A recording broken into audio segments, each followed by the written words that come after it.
Booyah!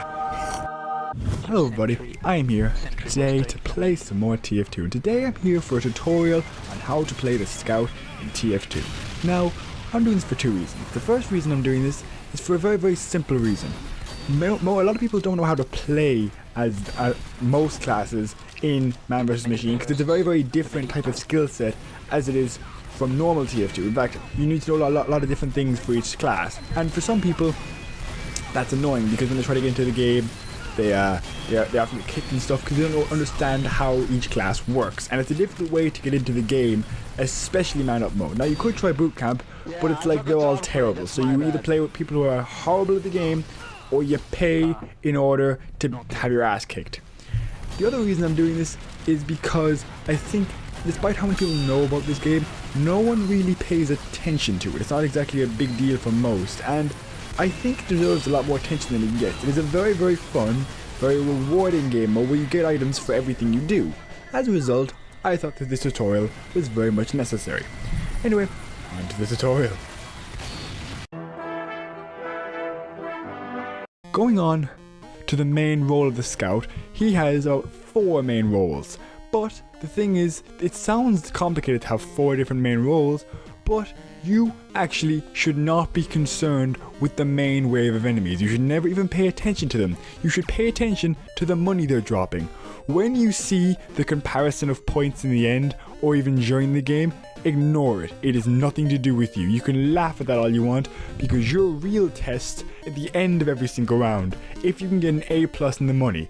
If you haven't guessed so, if you didn't know, Scout's main role is money. You pick up as much money as possible, and really an ideal round for a Scout is to not miss a single cent. Basically, this is a lot easier than it sounds. Like, it sounds quite difficult to do this, but in all honesty, there are a few perks the Scout has to make this a lot easier.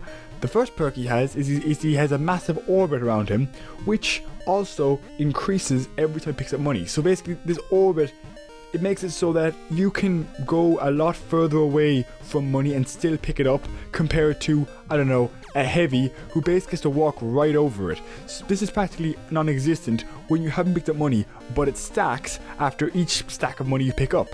So basically the ideal situation for you is just you keep picking up money. And another reason you should keep picking up money is basically whenever you pick up money, you get overheal, i.e. you get about 30 to 40 health, maybe more depending on how much money you get. The cool thing about this is you're basically immortal if you keep picking up money all the time. So it's actually an incredibly useful perk for the Scout to have. It makes it so money is an incredibly easy commodity to get, and it makes it so you can probably get an A+ if you just keep picking up money while they're doing their job killing shit. It's about that simple. Anyway, the next role the Scout has is to kill the undesirables, I like to call them. The reason I call them undesirables is because they're very irritating, but they're not a part of the actual wave, so they don't give you any money. So basically, it makes it so the actual wave fighters don't have to pay attention to it. This could be snipers, spies, engineers. Now, spies not as much, because if there's a pyro on the team, that'll be his focus.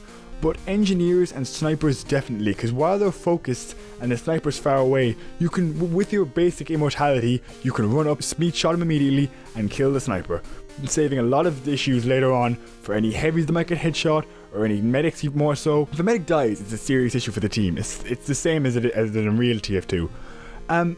This makes it so it's a lot easier for your team to handle it.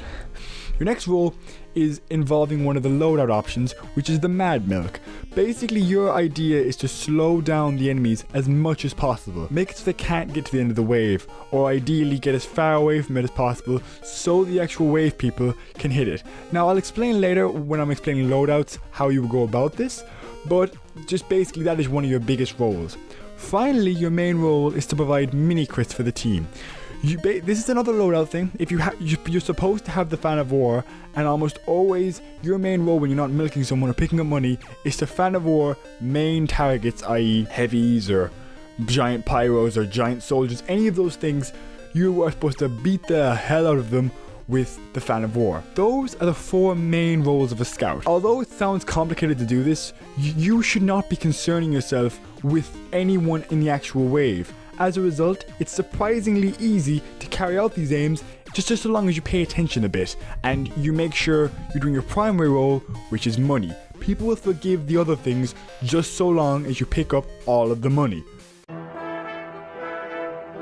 In terms of loadout, it's a pretty simple choice for Scout. First things first, you gotta pick the Mad Milk. The Mad Milk is a great weapon, pretty much mandatory for Man vs Machine, because its ability to slow down for only $200 is fucking incredible. Seriously, like, basically giant scouts are completely useless if you remember you have it and just throw it at the scout. It's dead in a sec. Like, it's just gone. The other thing you need, which is almost always mandatory as well, is the Fan of War. Basically, while you're collecting money, a very useful tip you can do is just keep whacking shit with the Fan of War, because it works, in fairness, and it makes things die a lot faster. So, going by that, those are the two mandatory weapons, the Fan of War and the Mad Milk. Primary weapon wise, it's pretty open field. You can pick what you want. Like, I like the scattergun personally, purely because of how awesome you can make it with some upgrades, but really, most of them are fine. Okay, the Soda Popper is pretty terrible. The Babyface's Blaster is kind of impractical. Aside from that, they're actually all kind of alright. I'd say I've never tried the back scatter, but it might be alright. Maybe it has a lot more use than it does in the other game because you're behind them a lot collecting money. I have no idea. Anyway, that's kind of it. Like, there's certain weapons that are very, very useful, like the Scattergun and the Force of Nature, but really it kind of ranges, and it's really a matter of personal preference.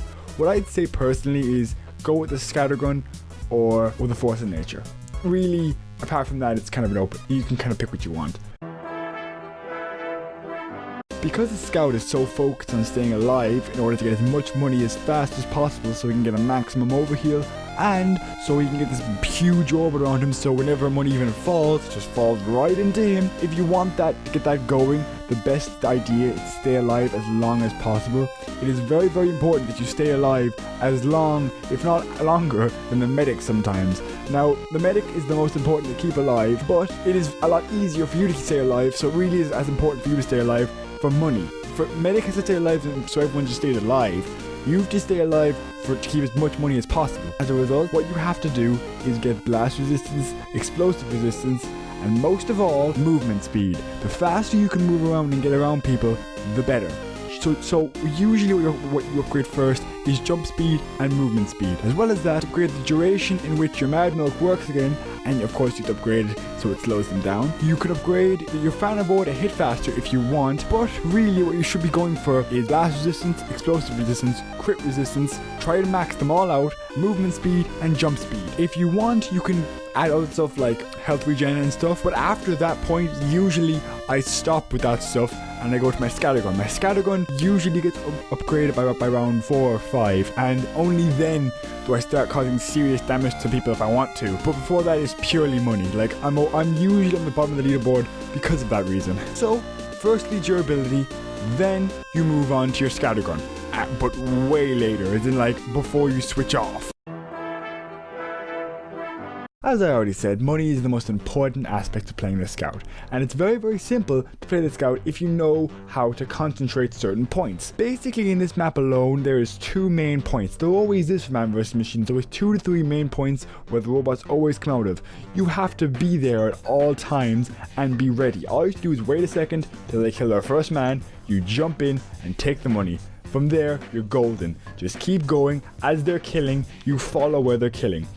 Basically, that's for a good team. A good team will always have these 2 points held down, and they will manage to hold that area for the entire round and most likely win the game, because let's face it, those teams are quite rare, but they are quite impressive when you're in one.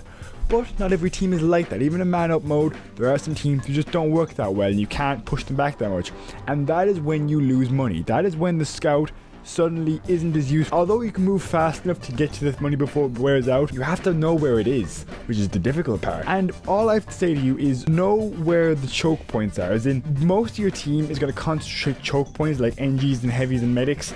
They're going to wait till choke points to take down as many as possible in as little time as possible. So when they're doing that, you have to be ready to take all the money immediately, just in case you miss something. Because every time I miss money, it's not because I didn't go to the main choke point and take it down. There's always $5 to $10 where they were just all the way across the map and they were killed by a demo who was coming up back to the front lines. It always happens. All you have to do is look. It's like a scavenger hunt for the Scout at that point, because you can't let that money be gone. You just have to kind of do a bit of guesswork, and you have to work your steps back to find it. it's not like it's going to be too far out. It's just not going to be in the place where you are. So you have to run all. So if I were you, I'd run the main route back and then run the side route back up. If you can't find it, it's not the end of the world. But 99% of the time when I do this in any of the maps, I find it. Because money's always on those two areas, and if you run once up and once back on those areas, you'll find it. Money isn't there to be difficult to find. In fact, it's quite simple to get an A+ every round, just so long as you're careful, don't let yourself die, and most of all, you know the main areas that scouts can come out of. The only time you can die as a scout is if you get trapped between robots and they're all shooting you. This will kill you no matter what happens, and this is where increased jump height really begins to shine, because you can literally jump over the robots and get out of the way and let them kill it. In fact, you can fan a worm as you're doing it. This is where it is incredibly useful to have all these cool upgrades, because this is how you avoid death. Above all else, Man vs Machine is a co-op game mode for a reason, so the scout has to be a huge team player in how it plays. Well, really, it's up to the team to make it pretty easy for the scout to know. Like, if there's some really loose money, like for example a $5 thing across the map, it kind of is the person's job to say, okay, I killed this guy, he's across the map, or just pick it up themselves. Like, usually what gets me straight A+ isn't me playing incredible and getting every cent every round. It's my team helping me get that. It's my team making it as easy as possible for me, and me trying to make it as easy as possible for them by killing their snipers and stuff. It's a give and take type of situation, and it's very, very important to be a team player as a scout. You can't just try and be a renegade and take on everybody because you're practically immortal. It just doesn't work. Even more above that, there's one more thing I wanted to say. If you play scout for the first time and you miss some money and someone calls you a shithead and someone gives out to you like I did when I started off, all you have to do is ignore him. I know it sounds hard, but if you want to keep playing this game, you just have to put up with some of the people who will blame you because they're not going to get enough money, and it's just going to fuck them over time. It is a knock-on effect for everybody if you don't get the money, and people get mad at you for doing so. So don't be surprised people get very, very mad at you if you miss like a lot of money, like get a B or a C as a scout. Like, you do get a lot of shit for it. So keep that in mind. And all I have to say is, try not to listen to people who call you shit in the very start, because really that's what stops people from playing this game so much. Because often I've seen people pick up a man up token, they start playing the game, and then they get immediately shit on by people who just think they're shit because they haven't gotten an A or an A+. It's fine, but that's the main reason that that's the main reason Man vs Machine isn't doing very well at the moment. Well, that, and people just don't care about it that much. Maybe just they don't see it as a good a game mode as I see it. Anyway, I'll see you next time. If you liked what you saw, then I'll see you next time. If you didn't like what you saw, then I won't take it next time. Feel free to like, subscribe. Bye.